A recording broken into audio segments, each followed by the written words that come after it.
अब दिल्ली वाले मटर कुलचे तो आपने कभी ना कभी ज़रूर खाए होंगे, और अगर नहीं तो कोई टेंशन मत लेना। इसको घर पे बनाना भी बेहद आसान है, बिना ईस्ट, बिना तंदूर, बिना ओवन के। और इन चटपटे मटर के साथ जो सॉफ्ट सॉफ्ट कुलचे सर्व किए जाते हैं ना, कमाल के लगते हैं। तो चलिए शुरू करते हैं।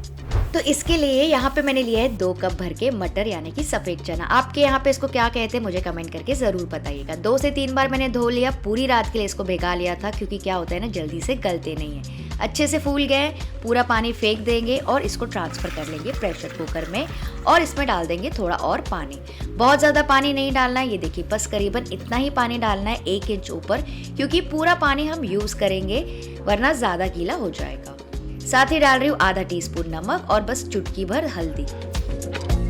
इसको ढक के पकाएंगे मीडियम फ्लेम पे 4 से 5 सीटी बजने तक।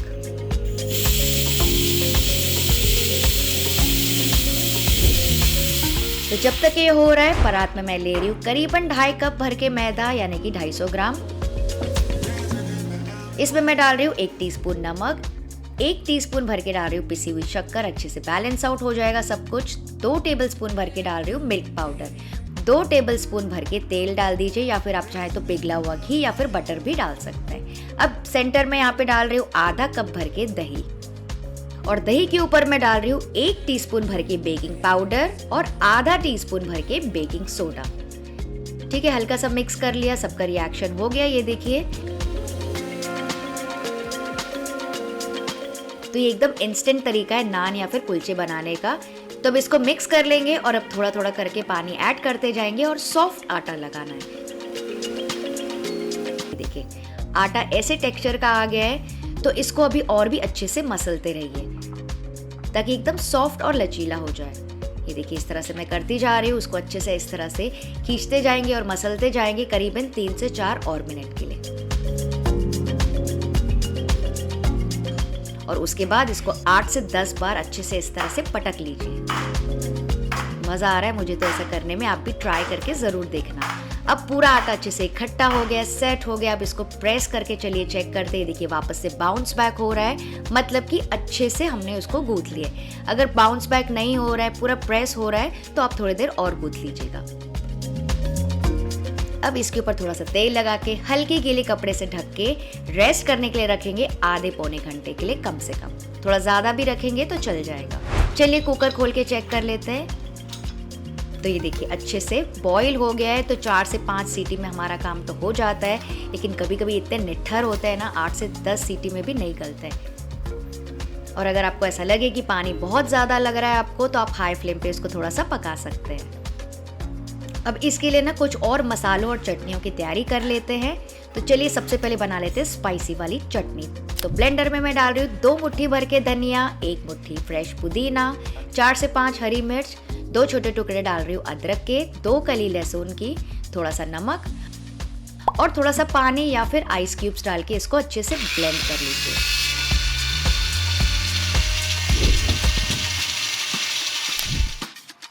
तो ये देखिए बढ़िया सी हरी भरी स्पाइसी वाली चटनी भी तैयार हो गई है। अब नेक्स्ट बनाएंगे इमली का पानी। तो बोल में मैं ले रही हूँ आधा कप इमली, तो ये सीडलेस वाली है। इसके ऊपर डाल देंगे करीबन 2 से 3 कप भर के गर्म पानी, ताकि अच्छे से सॉफ्ट हो जाए। तो इसको ढक के छोड़ दीजिए 15 से 20 मिनट के लिए। तो ये देखिए इमली अच्छे से सॉफ्ट हो गई है। तो अब आपके पास 2 ऑप्शन है। आप चाहें तो अपने हाथों से यहीं पे अच्छे से मसल लीजिए और पानी छान लीजिए, लेकिन क्विकली करने के लिए मैं इसको ट्रांसफ़र कर रही हूँ ब्लेंडर में और थोड़ा सा चला लेंगे। और मान लीजिए अगर आपके पास रेडीमेड इमली चटनी है घर पे, तो आप वो भी यूज़ कर सकते हैं। लेकिन इमली का जो खटाई होता है ना, इमली का पानी, काफ़ी अच्छा फ्लेवर आता है उससे। अब इसको छान लेंगे। ये देखिए सब रेशे वगैरह अलग हो जाएंगे। तो ये देखिए हमारा एकदम प्योर इमली का पल्प, यानी कि इमली का पानी रेडी हो गया है। तो ये तैयारी भी हो गई। अब जल्दी से ना एक मसाला मिक्स तैयार कर लेते हैं। आप चाहे तो बोल में भी बना सकते हैं, मैं छोटे से ब्लेंडर में बना रही हूँ क्योंकि काफ़ी ज़्यादा बना रही हूँ। 1 टेबलस्पून डाल दीजिए तीखी वाली लाल मिर्च, 2 टीस्पून कश्मीरी लाल मिर्च, 1 टीस्पून भर के काली मिर्ची का पाउडर, 1 टेबलस्पून धनिया पाउडर, 1 टेबलस्पून जीरा पाउडर, 1 टेबलस्पून गरम मसाला, 1 टेबलस्पून काला नमक और 1 टेबलस्पून चाट मसाला। इसको अच्छे से थोड़ा सा चला लीजिए। आप चाहे तो एक छोटे से बोल में भी मिक्स कर सकते हैं, लेकिन ब्लेंडर में चलाने से ना सारी चीज़ें अच्छे से मिल जाती हैं। तो ये देखिए हमारा स्पेशल मसाला भी रेडी हो गया है। आप चाहे तो इसको ज़्यादा बना के स्टोर करके भी रख सकते हैं। चलिए आटा भी चेक कर लेते हैं, अच्छे से सेट हो गया है। और इसको फिर से गूंथ लेंगे 1 और मिनट के लिए और फिर इसकी इस तरह से लोइयां निकाल देंगे। तो इतने आटे में आपकी करीबन 5 से 6 कुलचे आराम से तैयार हो जाएंगे, और अगर आप छोटे बनाएंगे तो 6 से 7 भी हो जाते हैं। तो सारे पेड़े इस तरह से तैयार कर लीजिए और उसके ऊपर ना थोड़ा सा और तेल लगा लीजिए और कपड़े से ढक के रखिए ताकि सूखे ना।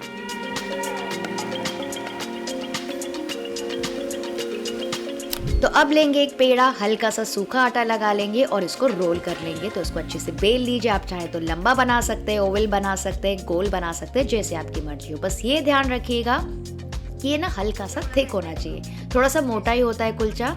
ये देखिए मैंने ऐसा लंबा और थिक बनाया है। तो इसको ना मैं प्लेन रख रही हूँ और आगे मैं आपको दूसरा वाला भी बताऊंगी। तो यहाँ पे मैंने तवा गरम करने के लिए रख दिया था मीडियम हाई फ्लेम पे। इस पे प्लेस कर देंगे इसको, क्योंकि पानी लगा हुआ है तो हल्के से चिपक जाएगा। और अब करेंगे एक ट्रिक, साइड्स में ना इस तरह से पानी स्प्रिंकल कर दीजिए सब तरफ। देखा आपने मैंने कितना पानी डाला, और इसको कवर कर लेंगे तुरंत से और गैस का फ्लेम रख देंगे लो मीडियम के बीच में।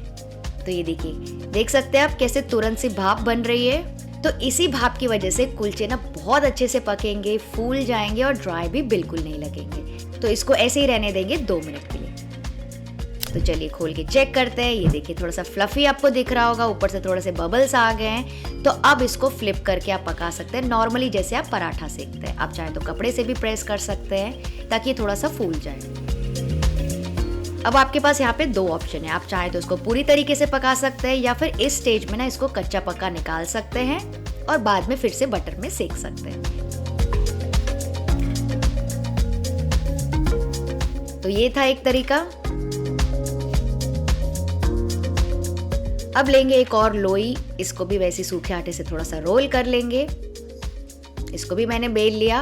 अब इसके ऊपर लगा लेंगे थोड़ा सा पानी और इसके ऊपर लगा लीजिए थोड़े से कलौंजी या फिर काले तिल भी आप लगा सकते हैं सब तरफ, सफ़ेद तिल भी लगा सकते हैं। थोड़ा सा फ्रेश धनिया भी डाल दीजिए और उसको थोड़ा सा दबा लीजिए, या फिर से एक बार बेलन चला लीजिए ताकि अच्छे से उसमें चिपक जाए। और फिर से वही प्रोसेस फॉलो करेंगे। पीछे से लगा लेंगे थोड़ा सा पानी और इसको प्लेस कर देंगे गरम तवे के ऊपर। स्प्रिंकल करेंगे थोड़ा सा पानी साइडों से और इसको ढक के पकने देंगे लो मीडियम फ्लेम पे 2 से 3 मिनट के लिए। चलिए चेक करते हैं। ये देखिए भी थोड़ा सा फ्लफी सा हो गया है। आप चाहे तो इसको दबा दबा के पका सकते हैं, कच्चा पक्का निकाल सकते हैं, या फिर पूरी तरीके से पका सकते हैं, जैसे आपकी मर्जी हो।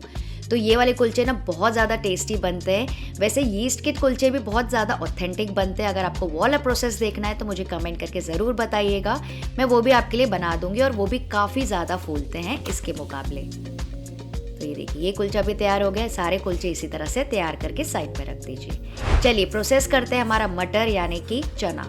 तो टोप में मैं ले रही हूँ ये मटर। ये देखिए हल्के से गीले, बहुत ज़्यादा सूखे या फिर बहुत ज़्यादा गीले नहीं होने चाहिए।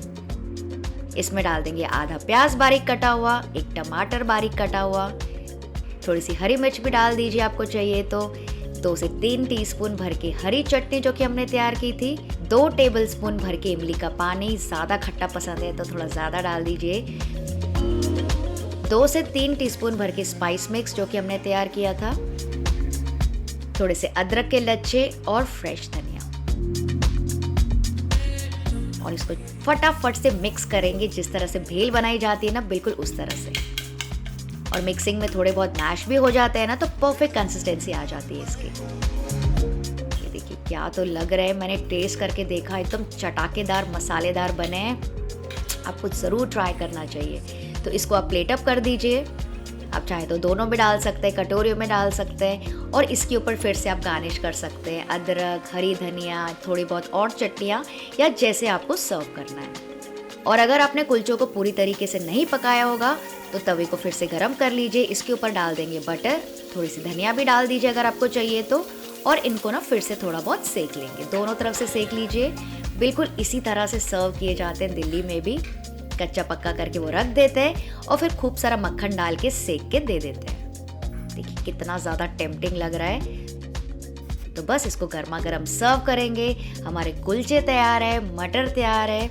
हरी चटनी भी मैंने साइड में रख दी है, कुछ लच्छा प्याज, नींबू, और इसके साथ सर्व की जाती है ना तली हुई मिर्ची या फिर गाजर मिर्ची की अचार। तो बस अब इंतज़ार किस बात का, चलिए इसको एंजॉय करते हैं। तो ये जो रेसिपी है ना बहुत ज़्यादा कमाल की बनती है घर पे, एकदम सही तरीके से मैंने आपको बताया, ट्राई करके ज़रूर देखना। वीडियो का कौन सा पार्ट अच्छा लगा मुझे कमेंट करके ज़रूर बताना। अच्छा, और एक चीज़ मैं आपको एक कुलचे को कट करके भी दिखाती हूँ। ये देखिए अंदर से कितना सॉफ्ट, मॉइस्ट, जालीदार, एकदम ब्रेडी टेक्सचर होता है ना, वैसा है। तो आप भी इसे ज़रूर ट्राई करना। चैनल को सब्सक्राइब नहीं किया है तो ज़रूर से सब्सक्राइब कर देना। तो भाई मुंबई में बैठ के इसे खाकर तो मुझे दिल्ली की याद आ गई, तो आप भी इसे ज़रूर ट्राई करना। और अगर आपको दिल्ली स्टाइल छोले भटूरे देखने हैं तो यहाँ पे वीडियो ज़रूर चेक कर लीजिएगा। चलिए आप सब अपना ख्याल रखिएगा, बाय बाय।